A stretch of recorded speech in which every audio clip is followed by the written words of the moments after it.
Hello नमस्कार दोस्तों, कैसे हो आप लोग। तो आपके अपने YouTube channel paramedical division class में आपका स्वागत है। कल या परसों से एक दो लेटर हैं वो ग्रुप के माध्यम से घूम रहे हैं। सिविल रिट पिटीशन है कुछ एक बंदों की, और उसमें अखबार में भी न्यूज़ निकाली गई है कि कोविड के दौरान इन्होंने काम किया था, लेकिन उनको एक्सपीरियंस में उनका नाम नहीं जोड़ा है। कईयों के डीबी भी हो गई, लेकिन प्रोविजन लिस्ट में उनका नाम नहीं आया क्योंकि एक्सपीरियंस सर्टिफिकेट उनके अलाउ नहीं किए। तो कईयों की समस्या कहाँ पर अटक रही है? समस्या ये अटक रही है कि कईयों ने लैब असिस्टेंट के एक्सपीरियंस सर्टिफिकेट लगा दिए थे लैब टेक्नीशियन में,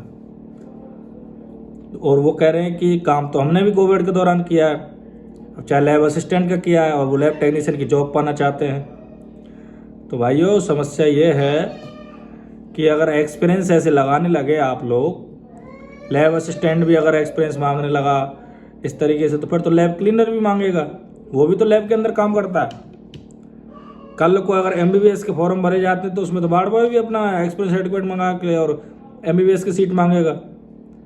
तो कोई चीज़ के रूल एंड रेगुलेशन होते हैं, उस हिसाब से काम चलेगा।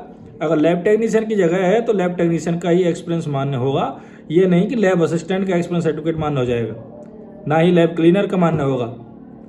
काम करने को तो डिपार्टमेंट में 50 तरीके की 50 डिपार्टमेंट काम करते हैं, तो इसका मतलब ये नहीं है कि किसी एक दूसरे की भर्ती में एडजस्ट होके या कोर्ट में कोई भी तरीके की दलील दे के कोर्ट को 5-10 हज़ार रुपये वकील दे दो के और अखबार निकलवाने से एक्सपीरियंस अलाउ हो जाए या भर्ती में नाम आ जाए। तो ऐसा बिल्कुल नहीं होगा। जो काम है वो ओरिजिनली होगा।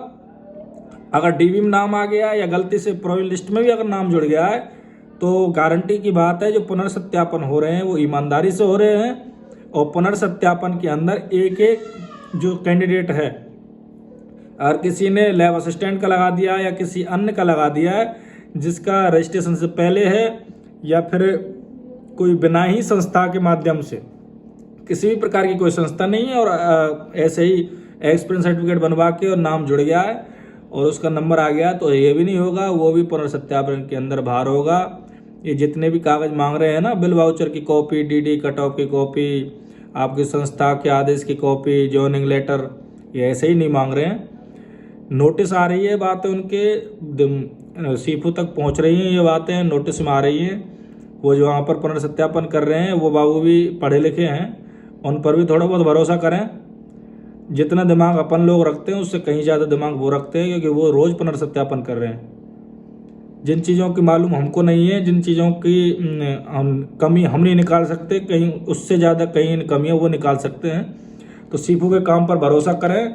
किसी भी प्रकार के कोर्ट केस के माध्यम से कोई भी फर्जी अंदर नहीं लगेगा, और किसी का भी अंतिम चयन सूची के अंदर 1% फर्जी का नंबर नहीं आएगा। जो वाजिब है, जो एक्यूरेट है, उसका ही नंबर आएगा। नंबर उसका भी आएगा जो ईमानदार है, चाहे 0.% से रह गया, चाहे 0.50 से रह गया। भरोसा करना पड़ेगा, थोड़ा सब्र करना पड़ेगा। अगर हम सही हैं तो हमारा नंबर बिल्कुल आएगा, और कुछ ऊपर वाले पे भरोसा करना पड़ेगा, कुछ सीफू पे भरोसा करना पड़ेगा, इसके अलावा कोई ऑप्शन नहीं है। बाकी हम पर आप अगर भरोसा करें तो बहुत अच्छी बात है, हम बात ही भरोसे की करते हैं। आज की जानकारी में बस इतना ही। अगर आपको हमारी जानकारी अच्छी लगती हो तो आप हमारे चैनल को सब्सक्राइब कर सकते हैं। आगे की जानकारी देखने के लिए इसी प्रकार हमारे साथ बने रही। तब तक के लिए नमस्कार, धन्यवाद, सत श्री अकाल, जय हिंद, जय श्री राम।